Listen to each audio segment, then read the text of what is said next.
The movie starts with a woman who is nursing and taking care of her husband. She has to be at home all the time because of her husband's physical condition. While nursing him, she prays every day for his recovery and asks God for a miracle. On the other hand, her husband is neither responsive nor able to speak, he is just motionless. The village doctor informed her that he should improve within 12 to 13 days after the accident, but after 16 days, there is still no improvement. The man and woman had 2 little girls aged 3 to 5. Considering their age, the girls are unable to help their mother.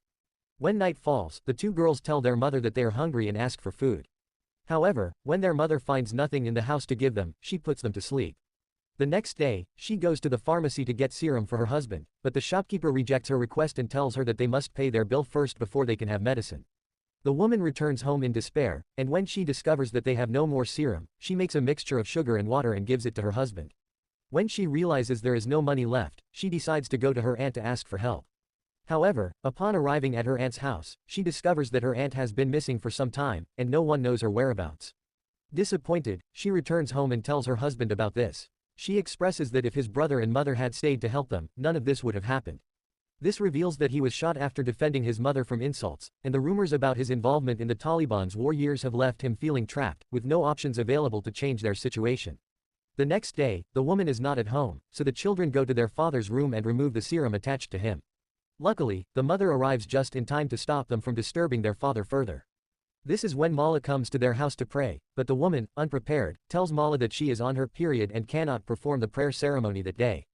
As time passes, an air attack begins. All the neighbors, along with the woman and her children, rush to the underground shelter and stay there for a few hours. Once everything seems normal again, she checks on her husband and feels relieved that he is unharmed. However, it becomes clear that nothing has truly returned to normal as gunfire echoes in her ears again. She decides to return underground for safety. Meanwhile, soldiers enter their house and check on the old man. Upon discovering he is Muslim, they spare his life but take his watch and ring. After some time, the woman returns home to find many people have come to steal her husband's belongings. However, this was not the worst of her troubles. When the woman goes to the yard, she realizes that there are 2 men and a young girl present. Their neighbors have been killed in a horrific manner, and their mother has lost her sanity due to this tragic situation. The woman understands that she can no longer continue living like this, so she gathers all her belongings and her daughters and heads to her aunt's former house. However, another woman tells her that she does not know where her aunt is and refuses to let her stay there. With nowhere else to go, the woman sits on the stairs, waiting without any intention of leaving. Eventually, an elderly woman opens the door and provides her with an address for her aunt. Finally reaching her aunt's location, the woman explains her dire situation. Her aunt reveals that she has endured an even more difficult life than the woman can imagine. She had to kill her stepfather to free her mother and sisters from his abuse. Now, she lives in a hotel, spending her life away from the judgmental eyes of others. Now, the woman realizes that she cannot bear the weight of her conscience for leaving her husband alone. She returns home and explains everything to him, feeling a sense of relief as she does so. This act makes life more bearable for her, as she comes to accept her circumstances. She tells her husband that they have been married for 10 years, and she has never experienced a good day since their wedding. In fact, on their wedding day, she had to sit next to his picture and perform the ceremony because he was away at war. She continues, explaining that during the first 3 years of their marriage, he did not return even once, and she endured a difficult life with his family.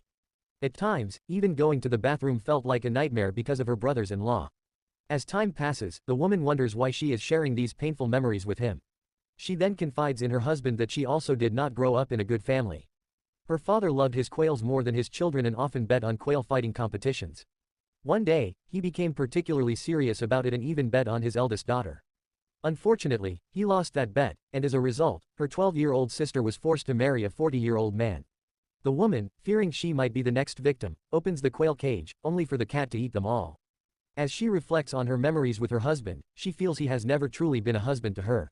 She removes the serum from his mouth and leaves the house, explaining her situation to her aunt. Her aunt suggests that her husband serves as a patient stone, allowing her to share her pain.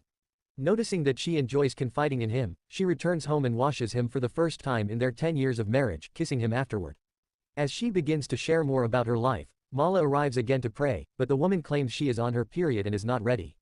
Realizing the city is filled with soldiers, she hides her husband for safety. Soldiers arrive at their home, questioning her about her marital status. To protect herself, she falsely claims to be a widow and that the house is her workplace for selling herself. They leave after spitting on her. That night, she shares more memories with her husband. In the morning, fearing soldiers again, she hides him once more. One of the young soldiers from the previous day returns, gives her money, and attempts to seduce her. Feeling trapped, she complies because it's his first time and he leaves afterward. Afterward, she washes herself and uses the soldier's money to buy new serum and food for her family. The next day, he returns again and pays for more time with her. Confident that her husband is motionless, she tells him everything about the soldier and even suggests he does a better job in this regard. Realizing what she's said, she quickly gets up to read the Quran and ask for forgiveness. The following day, she notices their door has been fixed and realizes it was the soldier who did it. Later, he comes back again. In private, he shows her cigarette burns and cartridge marks on his body from abuse at his academy. After this encounter, she talks to her aunt about it before returning home to find a bag of fruit and a golden necklace left by the soldier. Delighted by this gesture, she feels like a woman for the first time.